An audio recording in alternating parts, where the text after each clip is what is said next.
Good afternoon and welcome. My name is Myron Belkind. I'm an adjunct professor at the George Washington University School of Media and Public Affairs, a former international bureau chief with the Associated Press, and the 107th president of the National Press Club. The National Press Club is the world's leading professional organization for journalists, committed to our profession's future through our programming with events such as this, while fostering a free press worldwide. For more information about the National Press Club, please visit our website at press.org. On behalf of our members worldwide, I'd like to welcome our speaker and those of you attending our lunch today.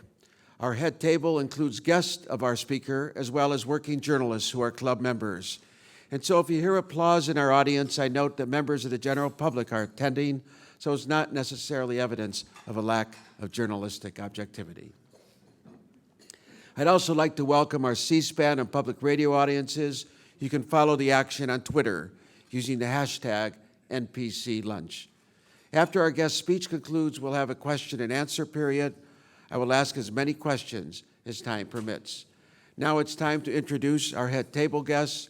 I'd like each of you to stand briefly as your name is announced. From the audience's right, Quinn Woodward-Pooh, Brightline Interactive.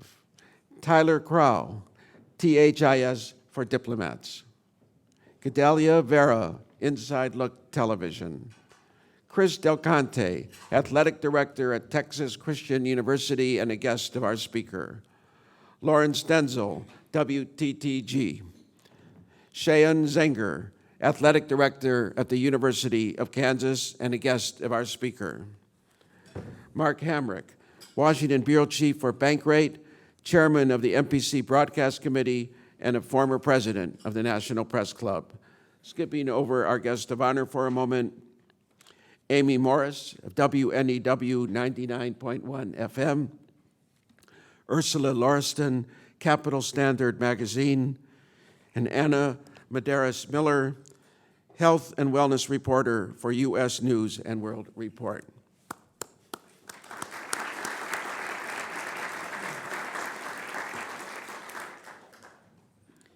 A year ago, Scott Blackmun received a 4-year contract extension as CEO of the U.S. Olympic Committee, which he headed since 2010.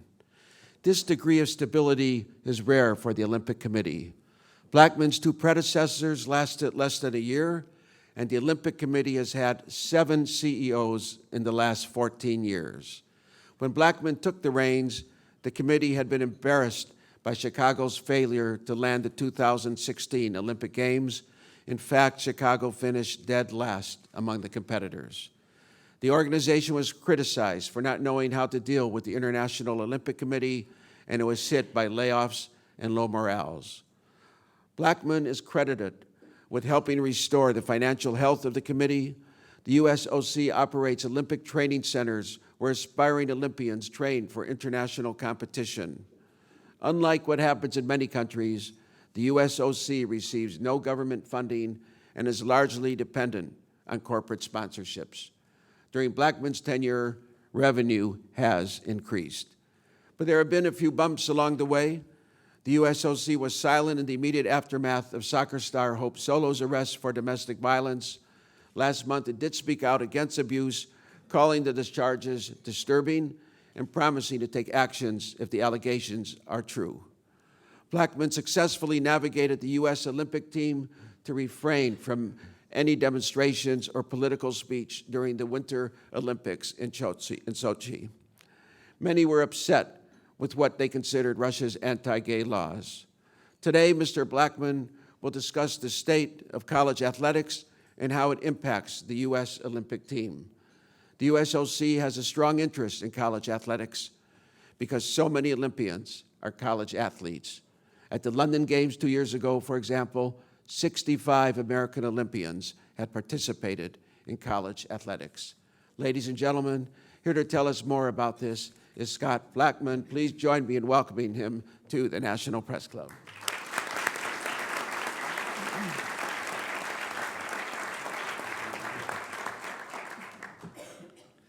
Thank you, Myron, and thanks to all of you for being here today. It's an honor for us to be here. I know that you all signed up to hear Bob Bowlesby, and thanks to the Big 12 for hosting us. If truth be told, I would have loved to hear from Bob today, and I was planning on being here. Bob's been a member of our board of directors at the USOC for 8 years, and I know firsthand what a great thinker and speaker that he is. Bob, you're probably watching. I wish you a very speedy recovery. As Myron said, the theme today is college athletics. You all know the stakes for the universities and for the athletes, but it's also an incredibly important topic, more important than you probably know, for the success of the United States at the Olympic Games. But before I talk about that, I want to start by giving you just a very brief introduction about the USOC, who we are, what we do, how we came to be.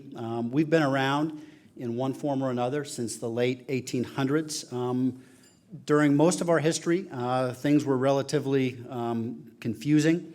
There was outright conflict for a long period of time between the USOC and the AAU. While there was consensus that we didn't want to fund our Olympic team with federal dollars, there wasn't a way that we could bring it all together. That all changed with Senator Ted Stevens from Alaska, who was the author of the Amateur Sports Act, which was later named the Ted Stevens Olympic and Amateur Sports Act. And the act did a number of things. It congressionally chartered the USOC, so it may surprise you to learn that we're a 501c3 organization. We do accept donations. The donations are tax deductible. We're not a government organization.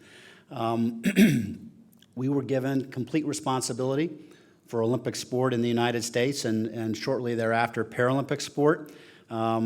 We were given the authority to certify a national governing body for each sport. I think we now have, if I'm not mistaken, 48 national governing bodies, 39 of which are in Olympic sports. And each of those national governing bodies, or as we call them, NGBs, is a separate nonprofit organization responsible for the administration of their sport from the grassroots level all the way up to elite competition. What that means is that we have to work hand in glove with each of those 48 or each of those 39 Olympic sport NGBs to fund their programs. Not such an easy task, and candidly, until 2004, I think the USOC tried to be too many things to too many people. We substantially focused our mission in 2004. We used to have a board of directors of 125 people. We now have a board of directors of 16 people. We used to have an executive committee of 25 people, and now we have no executive committee at all. Importantly, we also focused our mission. Our mission is to help U.S. Olympic and Paralympic athletes achieve sustained competitive excellence. For us, it's all about medals. How do we help American athletes get medals put around their necks at the Olympic and Paralympic Games? And we have a line of sight between every decision that we make today and what's the impact of that decision going to be on how many Americans can wear Olympic and Paralympic medals. Interestingly, the Act also gives us exclusive control of our trademarks. These cookies are a problem. They didn't ask us if they could put the Olympic symbol on the cookies, so we're going to have to confiscate those. Patrick, who's a former football player, will know what to do with them, I'm sure. But we have a special law to protect our trademarks, and the reason is that they're extremely, extremely valuable. Senator Stevens, I think, saw that before anybody else. He saw it as a way to give American athletes the same opportunities that athletes that we compete with around the world get. We don't have the same budget that other countries have. But the word Olympic, the word Paralympic, the rings, are all things that you can't use except for, under journalistic conditions without our consent. And it's that consent that we provide to our sponsors and our licensees, and that's what drives our budget. Our budget's about $200 million, but in terms of our success, that $200 million really pales in comparison to the amounts spent by our colleges and our universities. We, the United States of America, when it comes to our Olympic and Paralympic athletes, only as strong as the collegiate system today. 65% of the U.S. Olympic team in London participated in college sports. Students and alumni of the Pac-12 had 88 medalists and 50 gold medals at the 2012 games. The SEC and the Big Ten combined had 88 medals also. And the SEC, the Big Ten, and the Big 12 had 50 gold medals. We ended up with 104 medals in London. So as you can see, it was just an unbelievable contribution that collegiate sports and collegiate athletes make to our Olympic team. A third of the team in Sochi this past winter, including 31 medalists, participated in college sports. So if there's one primary message for today, it's this. As countries like China and Russia spend billions of dollars on their athletic programs, and our government has chosen not to, which we, by the way, fully support, we cannot maintain our position at the top of the medal table unless we find a way to preserve Olympic sport programs at colleges and universities throughout the United States. The so-called non-revenue programs are beginning to disappear. In 1981, we had 59 men's gymnastics programs. Today, there are 16. Women's gymnastics programs have dropped from 99 to 62 over the same time frame. Today, we have 77 wrestling programs, down from 146 35 years ago, and that list goes on. As somebody who knows about this recently said to me, no college athletic director has ever been fired for terminating an Olympic sport program.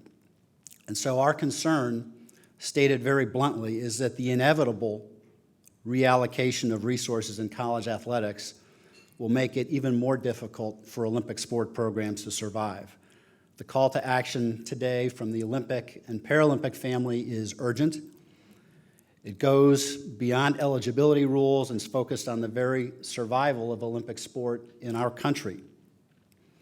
I think about Gwen Jorgensen. Gwen is currently the #1 ranked female triathlete in the world. She attended the University of Wisconsin, where she swam and ran for the Badgers. She earned her master's degree in accounting, passed the CPA exam, and went to work for a big accounting firm.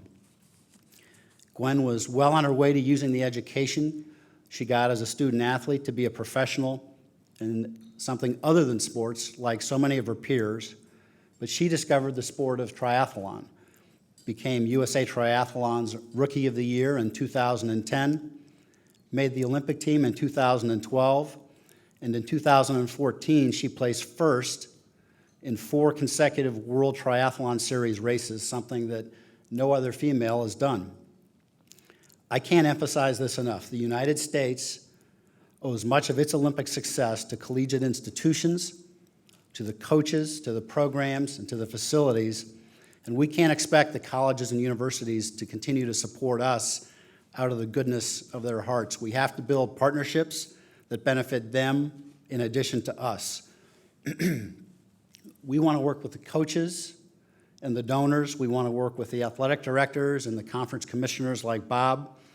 Anyone interested in maintaining and strengthening collegiate sports programs to build partnerships that not only support Olympic sport programs, but help build strong athletic departments at institutions that believe in the balanced human being, in the power of sport to enrich lives and enhance achievement, and indeed, to make the world a better place. It's not just about Team USA and whether we win or lose. I know as well as anyone the role that collegiate programs play in developing us as human beings.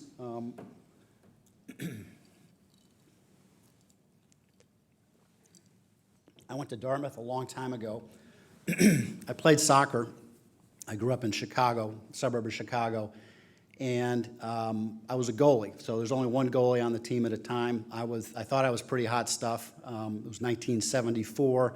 I was All-State, and the coach called me. I hadn't heard of Dartmouth. I think I was heading to Northern Illinois University in DeKalb, and he convinced me to go to Dartmouth. And about a week before I arrived, he told me that he had recruited another goalie my same age and year from literally the town next to me, who I hadn't heard of, and I frankly wasn't too worried about it. We arrive on campus, and this is a young man who, his name is Lyman Missimer, tremendous athlete. And to make a really long story short, my whole identity was wrapped up in being a soccer player. And when I got to Dartmouth, he ended up starting most of the 4 years, and I didn't. I started, I think, 1 year out of the 4, and it had a huge impact on me because I kind of had to reframe what I wanted to do with my life, how I looked at myself. I knew I was never going to be a professional soccer player, but that 4 years of going into a situation thinking that that's how you're defined and then having to kind of retool and figure out what you're all about had a huge impact on me. So fast forward, I joined the USOC as general counsel in 1999. I got promoted quickly to run our sports group. We basically have a sports group and a marketing group. I ran the sports group for about 8 months, and then I got promoted to deputy executive director, and then I got promoted to interim executive director while we did a search, and I was strongly encouraged to stay. I did stay. At the end of that search process, they picked somebody else, and for reasons that are probably too long to go into now, I decided not to stay. And that experience in college really helped me think through, what am I going to do? I was a recovering lawyer. I had practiced law for 20 plus years, but had been out of the practice of law for 5 years. And it's really tough to go back. It's really tough to find your clients again. So it ended up being the best thing that could have ever happened to me because I got to go to Los Angeles and be the chief operating officer of a company called Anschutz Entertainment Group. We owned 6 professional soccer teams. We owned Staples Center, and I learned so much. So the truth is that, you know, my experience in college athletics is not at all unique. There are thousands of young athletes who had life-changing experiences and who are better people, more successful people because of their participation in college sports. And it's not just football players and basketball players. And it's not just the Gwen Jorgensens of the world who represent our great country at the games. And that, by the way, is one of the reasons that Americans love the Olympic Games so much, is because we love being Americans. We love overcoming. We love seeing that American flag when we walk into our schools and our places of work. So, you know, being American is a really important part of why we get so much support from the American public. The other reason we get so much support is because we're about much more than competition. We're about much more than winning and losing. It's about how we win and how we lose. It's about being the best that you can be. One of my greatest mentors, and I met him only once, he was a mentor only in the sense that I read what he wrote and watched him speak, was John Wooden, and he defined success as the peace of mind that comes from knowing you did the very, very best that you could. And that's what the Olympic Games are about. It's about the joy found in effort. And it's that makes us different from any other professional sports in the United States, but it's also that which makes us very, very similar to collegiate athletics, because collegiate athletics is based on a value system. It's based on a balance of mind, body, and spirit. It's based on broadening people's experiences. And so that's why this relationship that we have with the NCAA institutions is so important to us. So what can we do to make that relationship better? Since 2011, the USOC and our national governing bodies have partnered with the National Association of Collegiate Directors of Athletics, or NACDA, to create the U.S. Olympic Achievement Award. That award recognizes colleges and universities whose student athletes and coaches have won Olympic medals. The U.S. Olympic Achievement Award was a step in the right direction, and we will continue to publicly recognize the importance of our collegiate sports to our success at the Olympic Games, but we need to do more. Can we help create endowments for Olympic sport programs, or endowments for Olympic sport coaches, or endowments for Olympic sport scholarships? Can we use our great Olympic brand or the event experience of our national governing bodies to build revenue-generating properties with conferences and schools? Can we find a way to allow colleges and universities to use their Olympic identities and their Olympic success to recruit athletes and recruit coaches, and perhaps to build facilities? Can our national governing bodies work with the NCAA to host conference championships and national championships in their sports? USA Triathlon is already doing this, and who knows, maybe Gwen would have been #1 much sooner if we had been able to do that. Can we encourage our broadcast partner, NBC, to promote the university backgrounds of our Olympic team? Can we host the Olympic and Paralympic Games? We believe that the United States needs to host the Olympic Games again. We haven't hosted the Summer Olympic Games since 1996. What that means is that there's a whole generation of Americans who haven't seen the Olympic Games on American soil.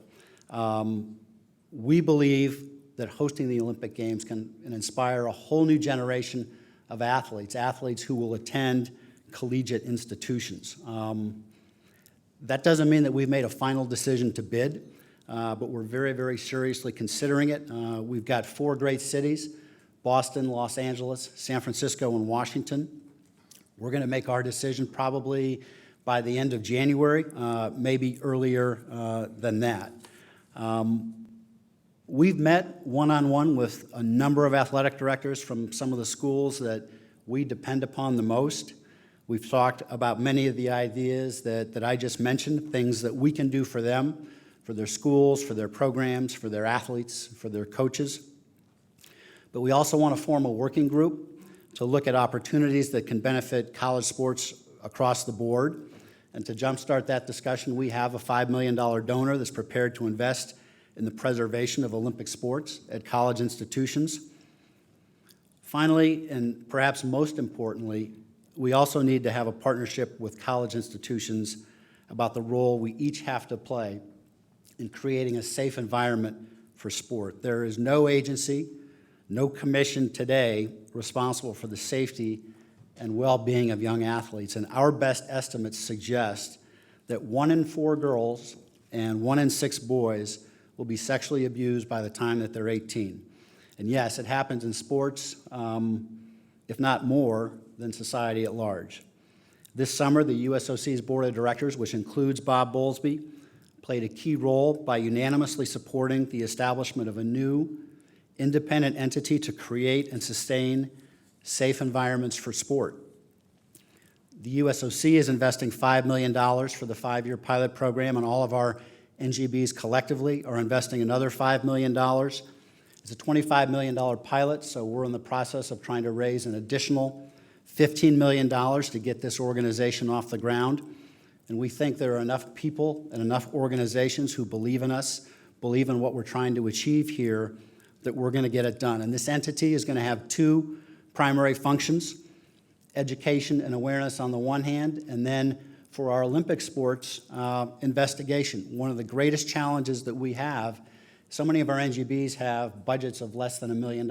They don't have the expertise to go investigate these claims. With this independent entity, we're going to have the ability for the first time to provide that resource to them so that we can do this.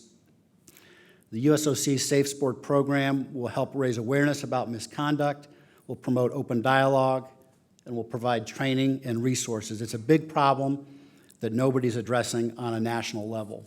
We're going to try to fill that vacuum, but it's not cheap, and we would very much like to partner with as many of our college and university partners as we can. Let me close by simply saying that I'm grateful for the opportunity to be here today and to tell you a little bit about the U.S. Olympic Committee, about Team USA, and about why college sports really matter to us.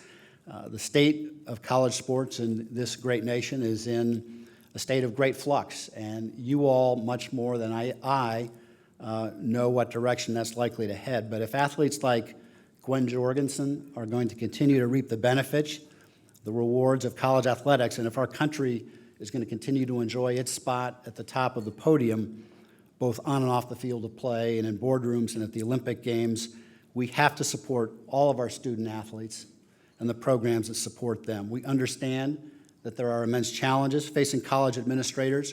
We understand there isn't a single college administrator in the country who wants to shut an Olympic sport program, so we want to work with all of you to be a part of that solution. So thank you so much for coming and hearing about the USOC. We very, very much appreciate the opportunity. Thank you. Thank you. I think we'll just go on the right.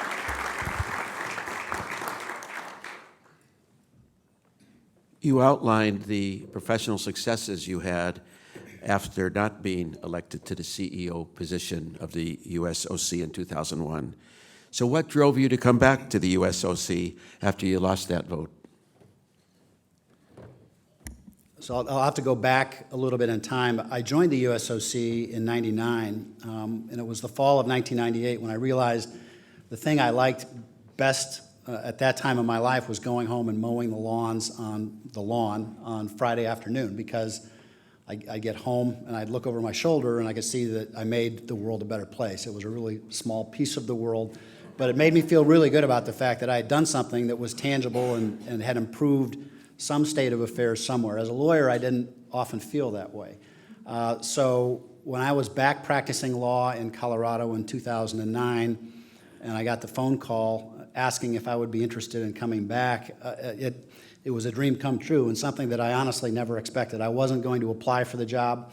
I had more or less assumed that they had moved on from me because they had had a lot of turnover. But the more I got to see the impact that the 2004 reorganization had on the USOC, the more that I got to see the tremendous leadership that we get from our board of directors. We have a wonderful group of people, 6 people who are independent and have no relationship to Olympic sport. Generally, 3 people elected by our national governing bodies, 3 people elected by active athletes. For the first time in the history of the USOC, coming to the table, trying to do what's in the best interest of the USOC and its athletes, as opposed to acting in the best interest of the constituent that happened to send them. So I came back because I believe in the power of sport to make the world a better place. And my lawn hadn't gotten any bigger, so I wasn't getting as much enjoyment from that as I used to. So.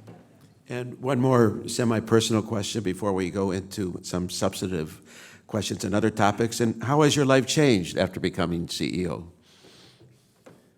Lots of travel. I'm on the road about 150 days a year. That probably seems like a fairly low number to those of you who are directors of athletics out there.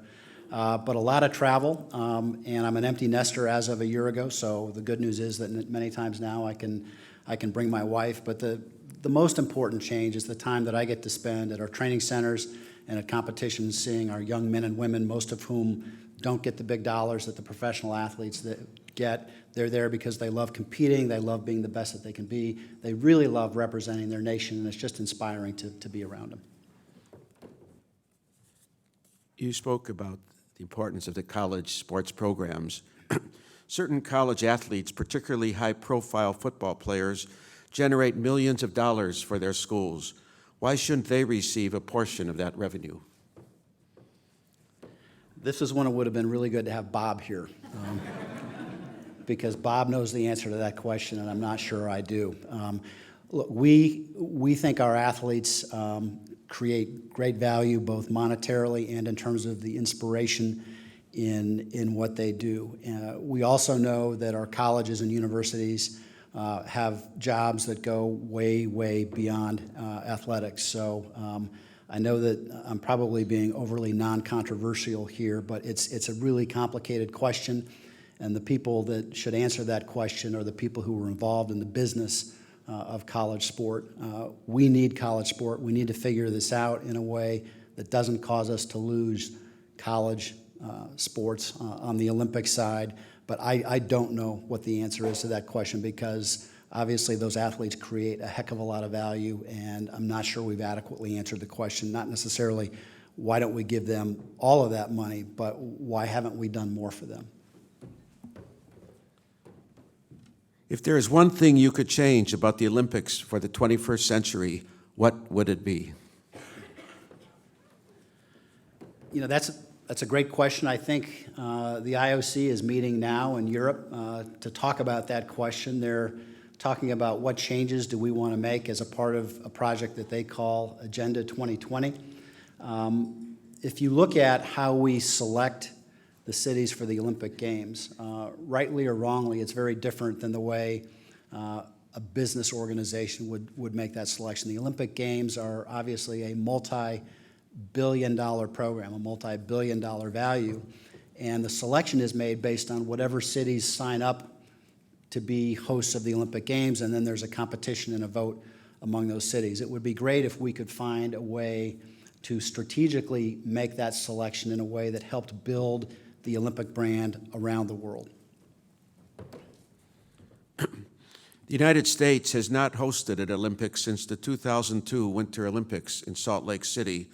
What would it take, do you think, for the IOC to approve a U.S. bid for the 2024 Olympics?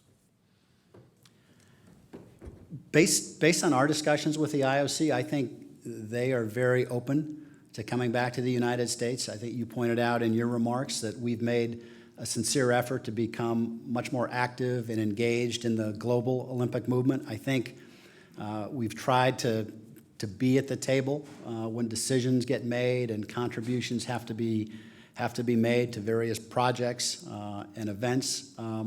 So I think the time is right for the U.S. to compete to host the Olympic Games. For us, we want to make sure that there's a compelling reason that the IOC would look at our bid and say, that bid is going to make the Olympic movement better.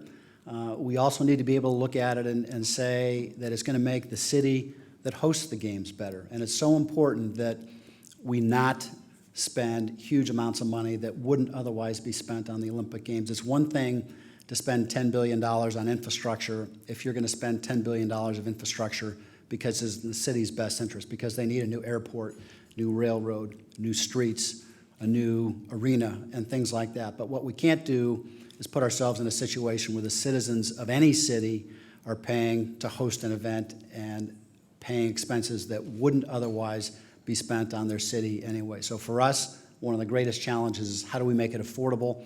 How do we make it a value-added proposition for the citizens of whichever city is going to host? So here we are in Washington, D.C., and we have a few questions related to Washington.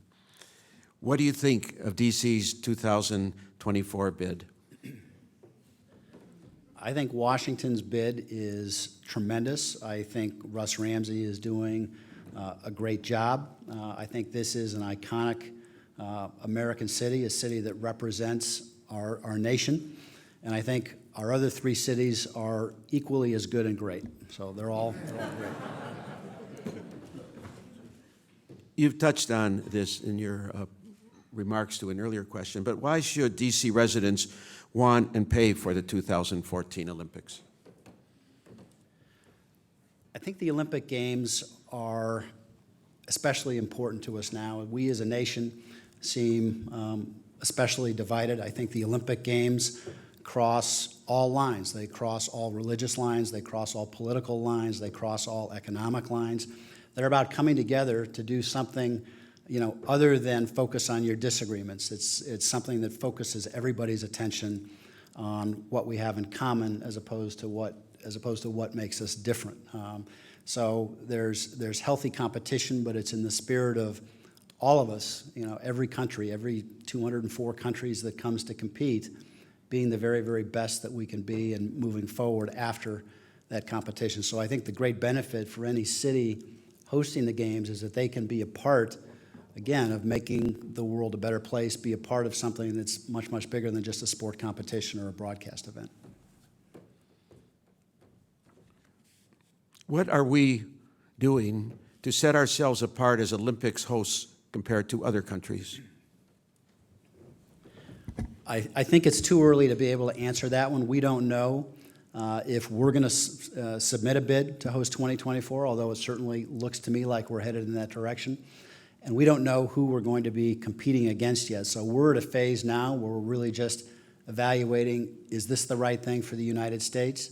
And if so, who should our bid city partner be? For us, I think one of the things that any city that we would pick would offer is some reliability, access to great technology, access to great infrastructure. I think that the United States has historically done a fantastic job of hosting the games. Salt Lake City, Los Angeles, Lake Placid, Squaw Valley. We have a very rich tradition of doing it well, and I think the IOC would look at a bid from the United States and feel fairly comfortable that we're going to be able to do it in a way that's going to create a great experience for the fans, for the athletes, for the guests, for the sponsors. A recent article in the Atlantic Monthly asked, what if democracies refuse to pay for the Olympic Games again? This was in response to a lack of enthusiasm on the part of Western nations to host the 2022 Winter Olympics. Can you comment on this phenomenon and what, if anything, the IOC and the USOC can do to encourage more cities to make bids? I think that's a fantastic question, and I think if a democracy were to spend as much as Sochi spent on the Winter Olympic Games, I think it would be a problem. We, as a democracy, have the responsibility to be fiscally responsible to our citizens. And so if we can't look at, a P&L for the Olympic Games that doesn't have an adverse effect on whatever city is hosting, we will make the decision not to host. When Russia spends $51 billion, that sends a message that the games are expensive, but you have to remember, most of that was for bridges and roads and railroads and venues that didn't exist, and in most cases associated with the United States bid, or frankly a bid from a lot of other nations, those kinds of expenditures aren't going to be necessary. So I think the IOC is headed in exactly the right direction by asking these questions and by trying to focus everybody's attention on the fact that it doesn't cost $50 billion to run the Olympic Games. It costs $3 or $4 billion plus whatever you need in the way of infrastructure that is otherwise good for your city.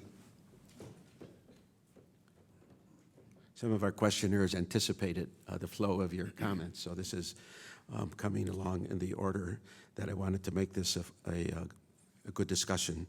Many countries that the U.S. competes against receive direct and generous support from their governments, as you pointed out in your remarks. The United States does not. Should the United States Olympic Committee receive government funding? I think as time goes on, we're going to have to increase the amount of resources that we can make available to our athletes if we're going to stay competitive with China, Russia, and others. But I'm not at all convinced that the best route to that is government support. When I started in 2010, we were raising less than $1 million a year in major gift philanthropy. This year, we should be over $20 million in gross major gift philanthropy. That's the opportunity for us. We have to figure out a way to make Americans realize that we're the only developed nation in the world that isn't funded by its government. And I think if most Americans realize that, I think we could substantially increase not only our major gift philanthropy, but our gifts from Americans who are in a position to give $25 and $50 and $100. So that's the direction that we want to go. We are not considering actively or otherwise approaching the government to change the rule that's been in place. It's hard to say that we should. We won the medal count in Vancouver on the winter side. We've won the medal count in every summer games since 1996 in Atlanta, or maybe even 1992 in Barcelona. I think Atlanta. So we're okay now, but we need to keep laser focused on how we increase those resources, and we are not, for the time being, going to consider going to the government. What do you think of the balance between professional and amateur athletes in the Olympics? Shouldn't baseball, without professional players, be an Olympic sport? I think that's a great question. Baseball is a universal sport. It's played all over the world. I think the challenge that the IOC faced is that they wanted the athletes competing in the Olympic Games to be the best athletes in the world. It doesn't make much sense to have an Olympic Games, and the value of the Olympic Games is going to be impacted over the long term if the best athletes in the world aren't competing. So I understand why the IOC is where it is on baseball, because the best players in the world are much more focused on winning a World Series title than they are on winning an Olympic medal. With that said, I think it's a great tragedy that women's softball, that doesn't have its World Series, is not in the Olympic Games, and we've been working really fervently to try to support women's softball in getting in the Olympic Games. The IOC, is not so sure that's the best move because they want parity. They don't want to add men's sports without women's sports or women's sports without men's sports. So we haven't figured that one out, but from the United States Olympic Committee standpoint, we would very much like to see women's softball in the games because they don't have the World Series. They don't have that premier championship that young women athletes can aspire to after their NCAA championships. So I think that's a great question, but I think the IOC has decided for the time being they want the best athletes in the world coming to the Olympic Games, not something else, and in baseball that wouldn't happen. A brief follow-up question that was submitted in advance, coincidentally, and it points out you have been involved in the rescue of women's softball and wrestling as an Olympic sports. Wrestling made it, but softball did not. Why do you think the Olympics Committee doesn't want to consider softball, and what are your thoughts about this? I realize you just touched on it, but you might want to elaborate. I think the IOC does want to consider softball. In that context, they could only add one sport. They had to pick between wrestling and softball, and that was a very, very difficult choice. I played squash for a long, long time. I'd love to see squash in the games. I'd love to see women's softball in the games. I can't imagine the games without wrestling. So they have to make some tough choices. I think they need to ask themselves, what can we do to continue to make the Olympic Games relevant to younger audiences? If you look at what happened in the Winter Games, they did a beautiful job when they added snowboarding. The ratings went up, interest went up. Snowboarding is a big, big part of the Winter Olympic Games now. We need to start asking that same question more regularly about the Summer Games. Skateboarding, for instance, how do we get skateboarding in the games? If you look at the X Games and the popularity of skateboarding, there are kids all over the world who are doing this. And if we really want to connect with younger generations, we have to find ways to make sure that the sports that they're active in are the sports that are being competed in the program on the Olympic Games.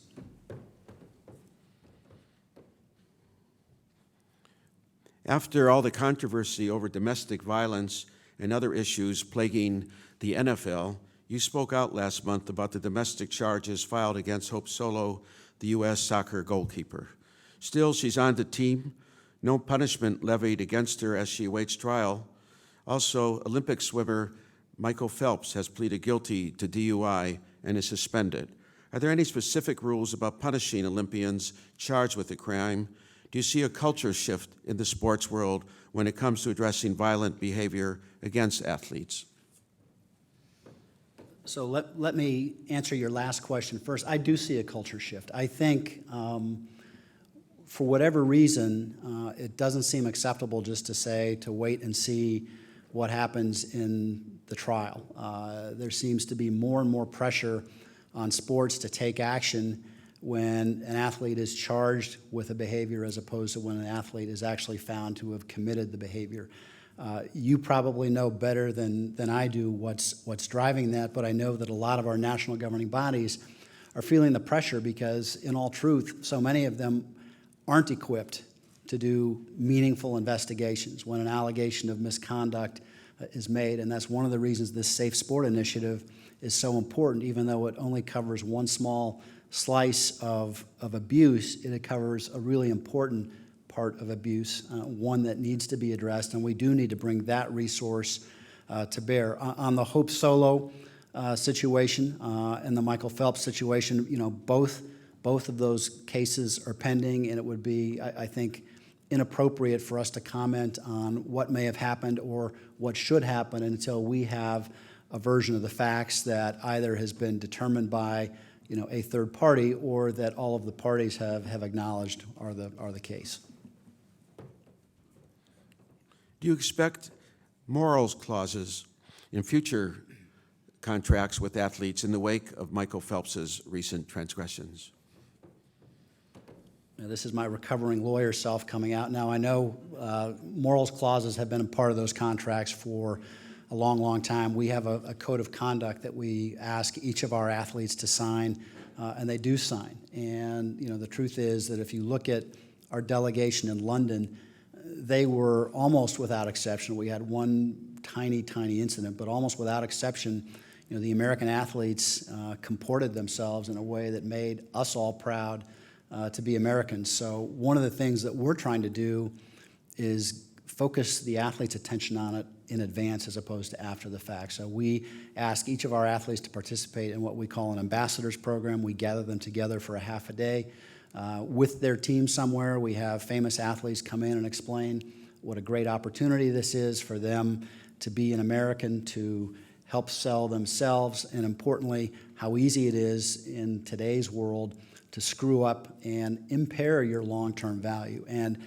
I honestly believe that program, which is operated out of the USOC, is invaluable in making our athletes kind of think about consequences in advance. We really haven't had any significant issues in the last few games, and knock on wood, I hope we can keep doing that. And so how often does your law background come into play when promoting the Olympic Games or being CEO of the U.S. Olympic Committee? You know, I have 3 kids, all of whom are either just out of college or in college. And, you know, when we talk about law school, what I tell them is that I think law school is tremendous. It teaches you critical thinking skills that are unbelievable valuable to you throughout your life. And I use those, I don't know if you call them skills, but I use that way of thinking in everything that I do. Being a lawyer is a different question than being able to take advantage of the great training that you get in law school. And I'm grateful for that training, and I do use it all the time, I really do. Are the Olympics now drug-free, and does the United States do a better job of testing and enforcing that than the rest of the world? I think our athletes get tested more and more stringently than any other athletes in the world, or certainly among the top 1% of athletes in the world. We externalized our drug testing. USADA was created in or around the year 2000. The USOC used to do its own drug testing and adjudication, and what we realized is that, you know, we were the fox guarding the hen house. Our job is to win medals, and if we're also responsible for catching and adjudicating the cases against the dopers, that's a conflict of interest. So we moved it outside of our $200 million budget. More than $3.5 million of that every year goes to support the United States Anti-Doping Agency. We're proud of the fact that we have one of the strongest anti-doping regimes in the world. But no, sport is not drug-free by any means at all. The cheaters have an advantage because they're thinking of new ways to cheat before we can think of new ways to test them for cheating. So we have to continue to invest. We have to continue to do research, and it's very, very important to us in a context where we're not just about the outcome. We're not just about winning and losing. We have a value system that underlies everything that we try to sell to our sponsors, to our broadcast partner, to our donors, and if we don't invest heavily in that, it's going to have a huge impact on our brand long term. The 2022 World Cup is being hosted in one of the hottest regions on earth, Qatar and the Middle East, causing concern over the health of both the athletes and construction workers building venues alike. How do you foresee global sporting events like the Olympics being affected by global climate change and extreme weather conditions? I think it's fantastic that we have a number of countries like Qatar who are rising up and wanting to invest their substantial resources in sport. I think that's a wonderful thing. I think we have to rely on the IOC and the international sport federations to make sure that those investments are appropriate. And hopefully through the oversight of the IOC and the international federations, when competitions are held in places that are hot, it won't be at the expense of our athletes, because that's critically important. So we're very, very supportive of the arrival at the party of places like Qatar, but we are looking to the IOC and to the international federations to make sure that those competitions are held under conditions and circumstances that promote athletics as opposed to the opposite. A couple of marketing questions. How has new media affected the marketing of the Olympic movement? The audience that people are really striving to connect with is not people my age.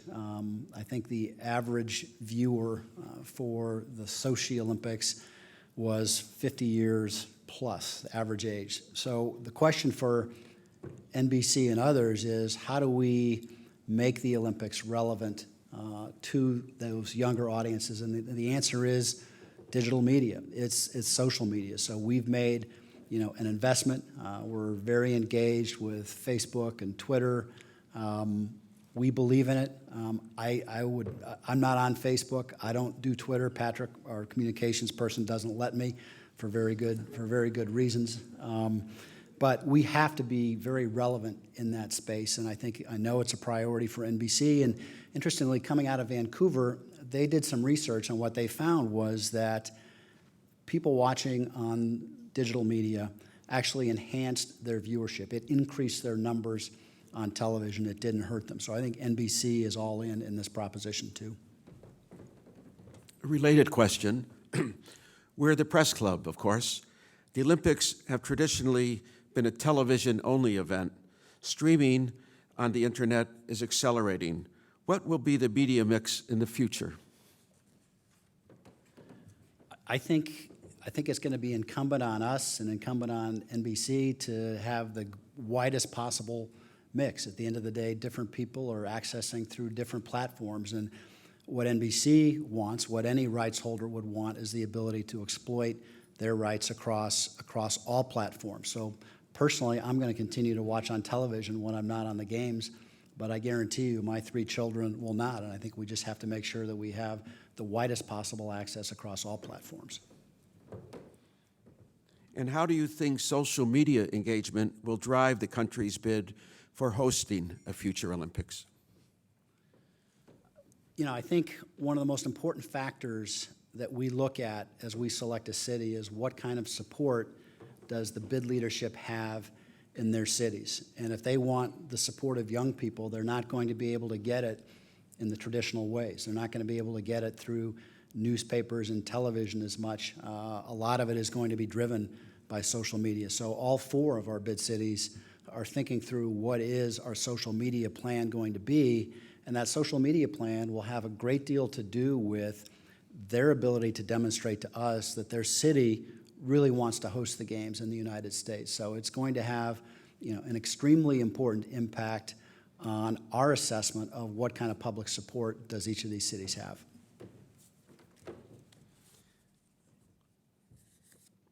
When you walk into your office at the USOC, what is usually your main goal for the day?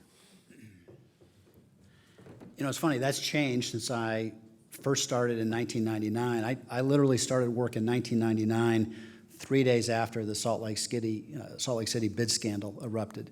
So I got to work on that commission with Senator Mitchell and Don Fear. It was a lot of crisis management. And frankly, when I started in 2010, it was all about Vancouver for the first 2 weeks. I started about a week before the Vancouver Games. We obviously had just a glorious success there. But when I got back, we were facing some really serious issues with the IOC, and we began our revenue sharing negotiations, and we began trying to rebuild those international relationships. Now, it feels like we're on a fairly stable course, we're headed in the right direction, and we have the opportunity to be more opportunistic and be more strategic. And as opposed to trying to put our finger in the dike, we're trying to figure out, okay, how can we create more resources to support our athletes? We only are able to support about 1/2 of the national team athletes in the United States. So if you take our 48 national governing bodies, there are young men and women who are good enough to be on their sports national team who are not receiving support from us. And the athletes who get support from us get less than $2,000 a month from us on average. So it's really not even enough to live on. So, our job now is to figure out how can we be creative in enhancing the resources that we can make available to our athletes so that we can fund all of our national team members. We're leading up to the conclusion of this, I must say, very informative Q&A session preceded by your remarks. So a general question, what are the major priorities for the U.S. Olympic Committee through 2020, and how is the organization tackling them? So I would say we have a handful of overriding priorities. One is continue to build out our major gift program. We started a new foundation last year. It was called the United States Olympic and Paralympic Foundation. We're raising $20 million a year now in gross major gifts. We should be at $50 million plus at some point in the future. We have to continue building that out. So that is clearly a priority. finding a way that we can host the Olympic Games on U.S. soil is a priority. We're not going to do it if it doesn't make economic sense, but we are going to work really, really hard to try to find a way that it does make economic sense. Safe sport is a priority for us. We've got to get this done. We've got to raise this money. We've got to launch this pilot program. Our athlete careers and education, transition of their careers, is, I would say, a fourth priority for us. So many of our athletes leave the system in their mid-20s and late 20s because they want to get going with the rest of their lives, and they're not actively engaged in considering, what am I going to do after I compete? And if we can create more meaningful programs for them where they're looking at education and career decisions in their teens and in their 20s while they're still competing, so that they can compete with the confidence that they have a much better sense than they do now about what they're going to be doing with the rest of their lives, I think it would help them immensely. Thank you so much. We are almost out of time, but before asking the last question, we have a couple of housekeeping matters to take care of. First of all, I'd like to remind you about an upcoming luncheon, which is on November 7th with Robert McDonald, the Secretary of Veterans Affairs. Next, I'd like to present our traditional National Press Club mug to our guest, and it is, as I mentioned to the Labor Secretary yesterday, who is rumored to be maybe moving offices, although not confirmed or announced, but this is light enough that you can easily pack it in your bag and travel with it around the world and show the imprimatur of the National Press Club. Thank you very much.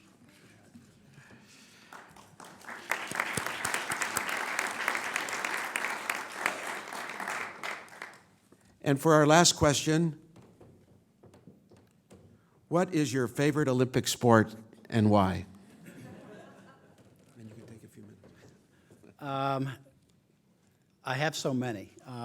Let me tell you about some great Olympic moments. One of my favorite moments, and my team gets a little angry with me at times when I say this, but when Derek Redmond's father came out on the track, I think it was during the Barcelona games, he was running a race. He, I think, pulled a hamstring with about 100 yards to go, and he fell down. His dad came out of the stands. I think he was English, and helped him across the finish line. It's moments like that that make you realize it's not the winning, it's the trying that really, really matters. So, you know, you think about that, you think about Lake Placid in 1980 and those young men that won that gold medal under unbelievable circumstances. You look at the great performances over time of our athletes like Carl Lewis.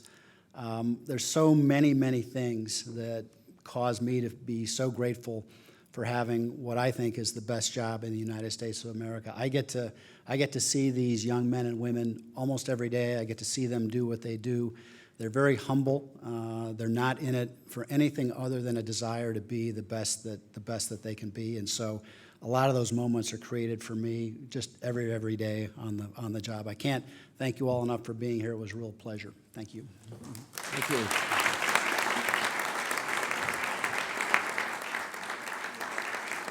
Thank you all. Thank you all for coming today. I'd also like to thank National Press Club staff, including its Journalism Institute and Broadcast Center, for helping to organize and facilitate today's event. And finally, here's a final reminder that you can find more information about the National Press Club on our website. And if you'd like a copy of today's program, please check out our website at press.org. Thank you all. Thank you very much. We are adjourned.